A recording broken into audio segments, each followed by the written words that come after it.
سلام، وخت مو بخیر. ورزشي خبرونو ته مو زه نصرت الله خوشحال هرکلی کوم.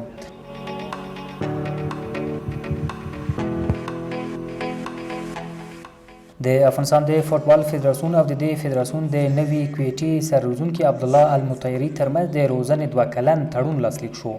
په یادو مراسمو کې د افغانستان د فوټبال فدراسیون رئیس یوسف کارګر او یو شمېر نور چارواکو ګډون درلود. د افغانستان د فوټبال فدراسیون نوی روزونکی وایي زه غواړم چې د افغانستان فوټبال لوبډله د پخوا په پرتله پیاوړې کړم او په راتلونکي کې به ښې لاسته راوړنې ولري. هغه په دې تړاو جوړو شوو مراسمو کې وویل زه ډېر خوشحاله یم چې دلته په افغانستان کې یم او دا زما لپاره افتخار دی. دا زما لپاره د بریا پیل دی. دا د افغانستان د داخلي لوبغاړو لپاره ښه چانس دی. د زیاته کړه چې ډېر ورته ویل شوي چې افغانستان ته د نه راځي، خو ده دغه خبرې نه دي اورېدلې او تصمیم یې نیولی چې راشي او نن خوشحاله دی چې په افغانستان کې دی.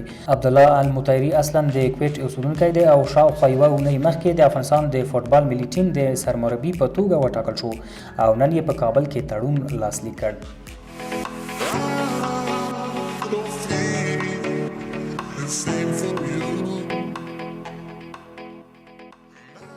د کندوز ولایت د بدني روزنې او ورزش ریاست او والیبال فدراسیون په همغږۍ د یاد ولایت په چهاردره ولسوالۍ کې د 8 لوبډلو ترمنځ د والیبال سیالۍ د جمعیت لیسې په اتلولۍ پای ته ورسېد. د دغه سیالیو په پایلوبه کې جمعیت لوبډلې خپلې سیالې حضرتانو لوبډلې ته 3-2 میدانونو په توپیر ماته ورکړه او اتلولي یې خپله کړه. باید یادونه وشي چې په دغه سیالیو کې د چهاردرې ولسوالۍ ترڅنګ د کندوز مرکز څخه هم لوبډلو ګډون کړی و او 4 ورځې یې دوام وکړ. هیره د نبي چې د یادو سیالیو موخه ورزش ته د ځوانانو هڅول او همدارنګه د ځوانانو لپاره د یوې سالمې تفریح برابرول وو. په پای کې غوره لوبغاړو ته چمتو شوې ډالۍ ورکړل شوې.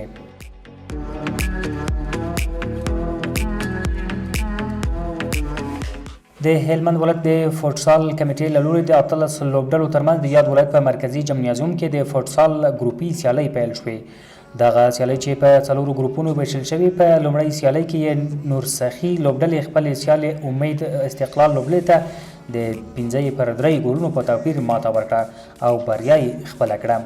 همدارنګه د دغه سیالیو په دویمه لوبه کې قیس غني لوبډلې هیر رود لوبډلې ته د 6-2 ګولونو په توپیر ماته ورکړه او بریا یې خپله کړه.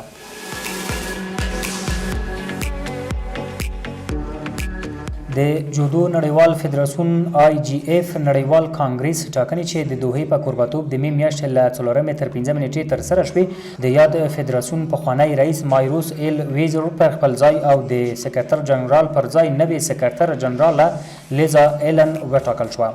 د دې کانګریس په ټاکنو کې د 125 هیوادونو د جودو فدراسیون د اساسو ترڅنګ د افغانستان د جودو فدراسیون رئیس ذبیح الله نظري هم ګډون کړی وو چې د یاد کانګریس په ترڅ کې د یاد نړیوال فدراسیون له رئیس مایروس ایل ویزر سره وکتل او د افغانستان د جودو ورزش په اړه یې ورسره خبرې وکړې. په دې لیدنه کې د جودو نړیوال فدراسیون رئیس ښاغلي ویزر له افغانستان سره د همکارۍ ډاډ څرګند کړی او زیاته کړې ده چې د افغانستان د جودو له فدراسیون سره به د توشکو او د یاد د څانګې د سټنډرډ لباس په برخه کې همکاري وکړي او خپلو همکاریو ته به دوام ورکړي.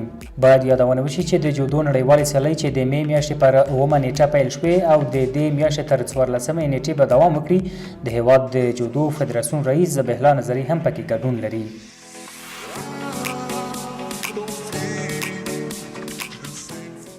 د خوست ولایت د بدني روزنې او ورزش آمریت د کبډي فدراسیون په چوکاټ کې د اسماعیل خیلو مندوزۍ ولسوالۍ اړوند په بحران خیلو کلي کې د 6 لوبډلو ترمنځ د کبډي سیالۍ پیل شوې. د دغه سیالیو په لومړۍ لوبه کې د جوالو کلب لوبډلې خپلې سیالې ډیلیپوریو لوبډلې ته د 4 نمرو په توپیر ماتې ورکړه او بریا یې خپله کړه. هیره د نوي چې دغه سیالۍ د لیګ په شکل ترسره کیږي او 1 نیمه میاشت به دوام ولري.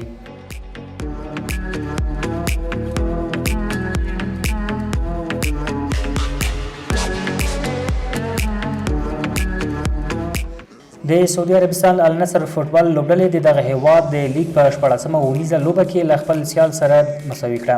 د رسنیو د راپورونو مخې د سعودي لیګ په 14مه اونۍ کې تېره شپه د النصر او الخلیج لوبډلې له یو بل سره مخامخ شوې او لوبه 1-1 مساوي پای ته ورسېده. په دې توګه النصر د مختلفو لیګونو او کپونو په ګټلو سره نتیجې سره رونالډو د 26 لوبو او 1 لوبې زیات اتحاد او 50 نمرو په لرلو سره د درجه بندۍ په 2م ځای کې پاتې شو.